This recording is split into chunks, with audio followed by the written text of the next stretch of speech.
La maladie aiguë, 99 chances sur 100, on en guérit si on ne la supprime pas. Elle exprime alors quelque chose d'important, et si on y réfléchit, on peut découvrir la raison, le phénomène qu'il faut changer dans sa vie pour arriver justement à être libéré de ça et pouvoir s'engager avec cœur et âme à faire mieux ce qu'il faut faire sur Terre, à ne plus s'agripper à cet égoïsme énorme, à cette économie énorme qui refuse l'écologie, qui refuse de voir qu'on s'est trompé. On n'aurait pas dû faire la bombe atomique, on n'aurait pas dû employer l'énergie atomique. Il y a beaucoup d'autres moyens meilleurs, et ce virus qui vient maintenant nous dit vraiment on a été trop loin.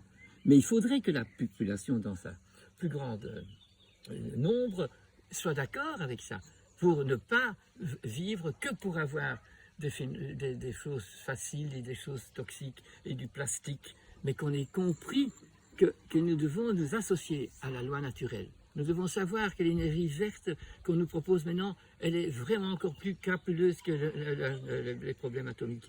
Que l'énergie, donc que le recyclage doit se faire d'une façon circadienne, ça veut dire tous les jours on devrait se relever le matin rafraîchi parce qu'on a bien fait et on a décidé d'arrêter ces choses qu'il ne fallait pas arrêter, qu'il ne fallait pas faire.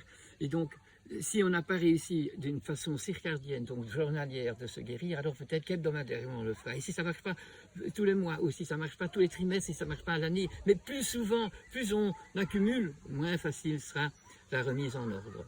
Il faut savoir recycler. Alors, qu'est-ce qu'il y a le recyclage? Je vous l'avais déjà expliqué. Nous avons le monde minéral. Le monde minéral, il est vital, mais il ne vit pas.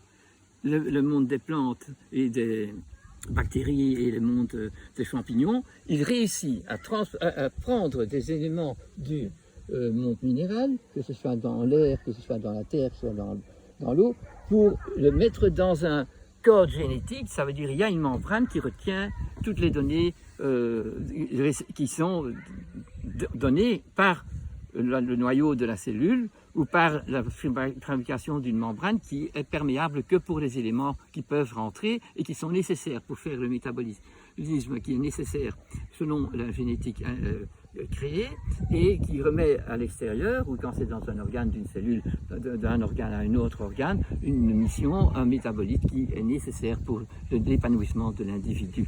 Et donc, d'un individu, ça va à l'épanouissement de la race ou de la sorte, et ça va dans l'épanouissement de l'environnement. Donc tout est toujours connecté.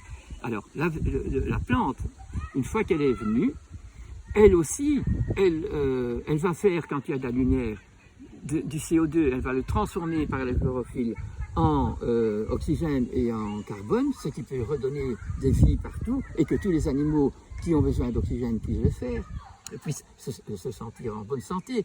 Donc, dès que quelque chose vit sur la Terre, dès que nous avons nos plantes, dès que nous avions des animaux, tout fabrique du CO2. Le CO2 est l'expiration. Nous expirions tout le temps du CO2. Et ça, c'est ce qu'on va redonner aux plantes qui ont besoin de ça pour aller bien. Les plantes, elles aussi, quand un arbre est mort et qu'il est dans la forêt, il va se transformer en CO2 pour retourner en argile ou en vase. Ce retour est nécessaire et c'est le CO2 qui est la molécule de transformation, de recyclage.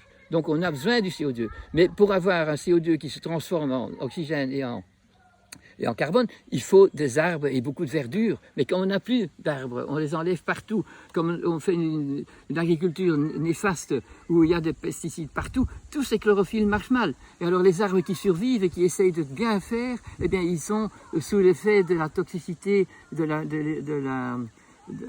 la pluie toxique que fait l'industrie autour de nous. Donc il faut penser à arrêter notre Titanic lentement mais sûrement, en transformant beaucoup de choses et en rééduquant et en aidant la nouvelle génération, en participant avec eux à une régénération, mais par un discernement. Donc ce discernement est tellement nécessaire. Aucun microbe ne peut être tué et exterminé, aucun parasite non plus. Ils sont là pour nous donner, ils deviennent toxiques ou ils font des maladies parce que c'est trop loin. Et donc il faut Remettre des poules quand il y a des chevaux, quand on a une petite ferme. On ne peut pas avoir un endroit stérile où il n'y a qu'une sorte d'animaux mammifères. Il faut une communication. Et cette communication doit aller jusqu'au bout. Et on doit alors, par le symbolisme, savoir pourquoi il y a des poules. Et les poules, ce sont des oiseaux, mais ils ne volent pas. Pourquoi il y a des oiseaux chanteurs? Pourquoi il y en a d'autres qui sont des pies et qui viennent piller vos bijoux? Et pourquoi, quand eux disparaissent, ce sont des animaux tout noirs qui sont là? Mais ils ont une fonction. On ne peut en vouloir à aucun. Nous devons vraiment apprendre à aimer et à reconnaître le symbole de chaque individu. J'espère vous éveiller à faire ça, parce que je sens que le moment est venu, et plus nous pouvons nous rencontrer dans ce discours, nous allons arriver à aimer faire un ouvrage, une œuvre de notre vie. Au revoir.